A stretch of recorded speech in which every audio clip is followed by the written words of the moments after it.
And absolutely, this conversation about mindfulness in terms of opening up our connection to spirit, opening up our unique psychic abilities, it does require a little bit of a slower pace, and it is nurtured by intentionality. Mm. And that is not something that we are taught. It's something we're all learning. We don't live in a culture that celebrates that. In the United States, we do not celebrate mindfulness. We do not teach mindfulness. We teach go, go, go, go, hustle, hustle, hustle, do as much as you can in one day, and then feel overwhelmed and feel like there's never enough time in the day, and then go to bed and then do it again. Right. So we are pushing against deep conditioning around product. What does it mean to be productive? What does it mean to be worthy? What does it mean to contribute to society?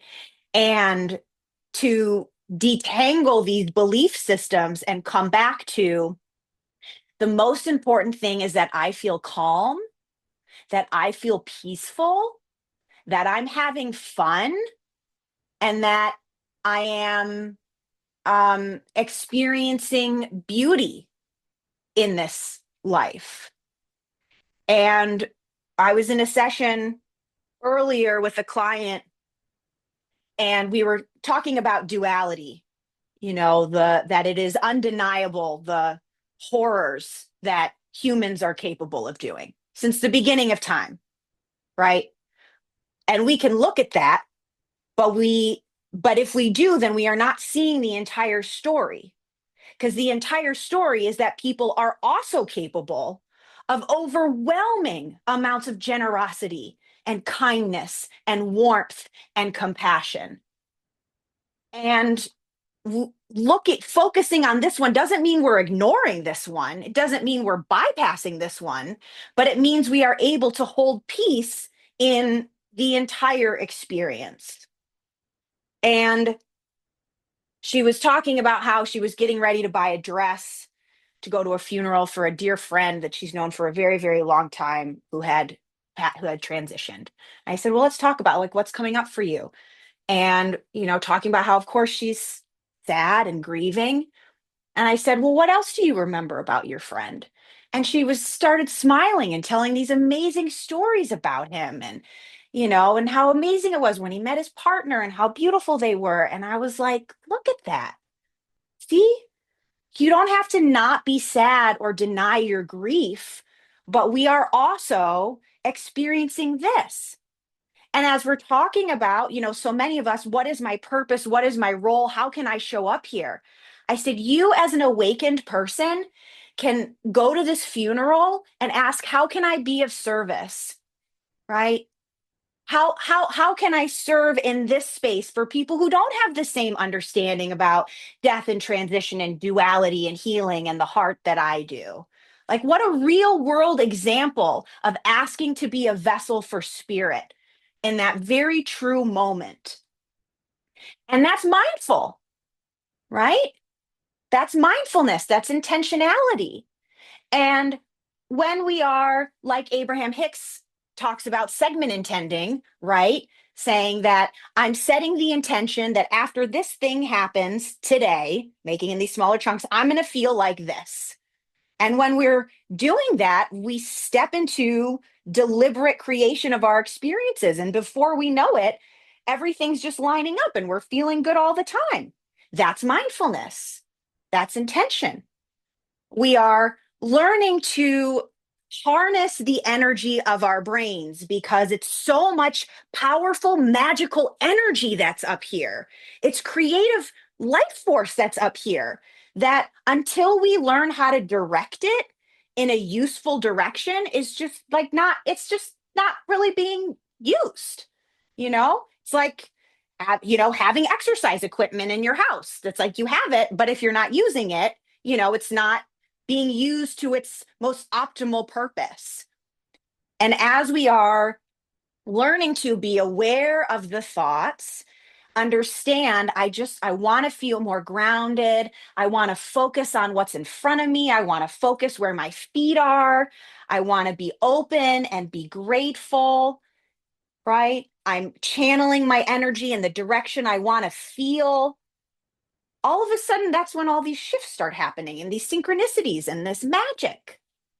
This is a little bit of a, mindfulness, a couple other things here. Um, but, and absolutely, as we are coming more into this softer energy, into a more relaxed state, into this yin energy, as opposed to the yang energy that most of us have been taught to live in for survival, right? Then that's when we're receptive. That's when we allow inspiration and good ideas to just drop down and we find ourselves in the right place in the right time. And I, yes, I'm a big advocate of like, do what you can with where you are. If you're not in a space where you're comfortable meditating for an hour, 30 minutes, 15 minutes, and don't start with a minute, start with 2 minutes, start with 3 minutes. It's a muscle and it will get easier. And then you start to enjoy it. First, we start meditating because we feel like we have to, and it's kind of a bummer and it's so hard and it's like, oh, right. But then you cross a threshold where you go, oh my God, I can't wait to meditate every day because it feels good, because that's the only time in your life that you feel really relaxed and alive and aligned. And then you develop a new baseline and you start setting boundaries throughout your life. You start manifesting change. You start expecting good things to happen to you and solutions to manifest so that you can feel more peaceful throughout your life, right? I've been working in this space, in this process for many years now. And my life right now, I don't do a lot of shit I don't want to do. I don't talk to people that I really don't want to talk to. I'm so blessed. I'm so lucky. I feel so great.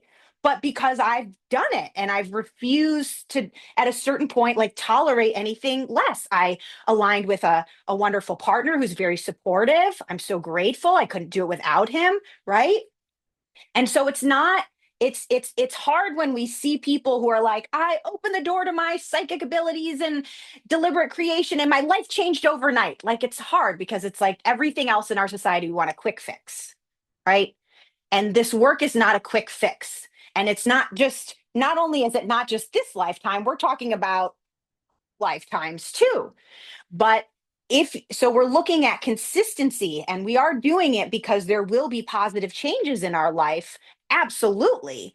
But we're also adopting this new lifestyle, this new pace, this new expectation, this new curiosity, because it just feels better than giving the monkey mind free rein to zip around all at once and worry and be concerned and overwhelmed, because eventually we get to the breaking point where we go, that doesn't feel good. I'm exhausted. I don't want to think like, I don't want to live in that energy anymore. There's got to be another way. And there is. And eventually we realize, oh my God, I have so much more power and control than I thought. I am actually in control of everything. And it all starts from here and here. Mm-hmm. And the body is, you can't separate the body from it because the body is also a part of it. We are these beautifully orchestrated systems of energy and physicality and fields around us. And we're looking at kind of all of them. And when we can't figure out what's going in our minds, when we are not tuned into our thoughts as well as we would like to be, our body will give us the information or our external circumstances will give us the information of what's really going on, which is actually a beautifully designed game that way. All the answers are always being revealed to us when we are open and receptive and able to see them. And so as we start, noticing the overwhelm, noticing the worry, noticing the clenching, noticing the urgency, especially now with the collective energy, and we just breathe and we get outside and we pull our cards and we tune into mornings with faith, our energy starts to slow down. And then, we start to understand these different experiences that we're having. And point blank, if you have a desire to open up your psychic abilities, because we know how manifestation works, and you direct your energy and your excitement in that way, spirit will show you the way. We'll drop down the right tarot deck for you, or the right book to read, or the right YouTube video. And we just get to follow it along. But I love this, talking about, yep, we just start with cleaning our mirror every day. I think Marianne Williamson talks about once, like, you got to stop the spiral before it starts. Because if you let yourself get into the spiral, it's a lot harder to get yourself out of it. So we want to practice noticing the signs of a panic attack or burnout or overwhelm or an intense emotional reaction. So because once the lid comes off, you can't put the lid back on. And as we practice these things, your brain literally changes. Like all this work we're doing, it's changing your brain chemistry so that everything you're doing, when the shit hits the fan, you don't freak out. And you have all these tools and you remember everything's always working out for me. There's a solution. Everything's going to be okay. You know, Earlier, I was talking to this client about how all, spiritual folks, we've been preparing for this time in the collective energy. We've been preparing for this. We know how to hold space for all of this. We know how to channel it. And those of you who are new to it, you're coming to it right at this time because there's been a calling. It's been aligned for you to come into this space, into this realm, into this new reality at this exact time, so that we can have all of these tools in place, right? So that even when there's so much else going on, we're able to still tune in to that God source that we know is here. Mm-hmm. And it's a practice. It's a muscle. Mm-hmm. And so it's not like it's a new habit that we are adopting. This worldview is a habit we are adopting that will become easier and easier and easier. Your mindfulness time, whatever that looks like, maybe in the morning, maybe in the evening, maybe at different points throughout your day. Like we're finding what works for you for where you are right now. Mm-hmm. And no pressure and no comparison. Again, we've all been doing it for different amounts of time, but spirituality gets to meet you where you're at. And anybody who tells you you should be doing something differently or you're doing it wrong, like don't listen to them because they don't know what they're talking about. And the practice looks different for everyone, right? It looks different for everyone. And so it really is about just trying things and seeing what works for you. And again, we get to cherry pick from different philosophies, religions, practices, whatever we want. And that's what's so beautiful about living at this time. It's all available to us. And so just encourage all of us, just like keep trying stuff and see what sticks.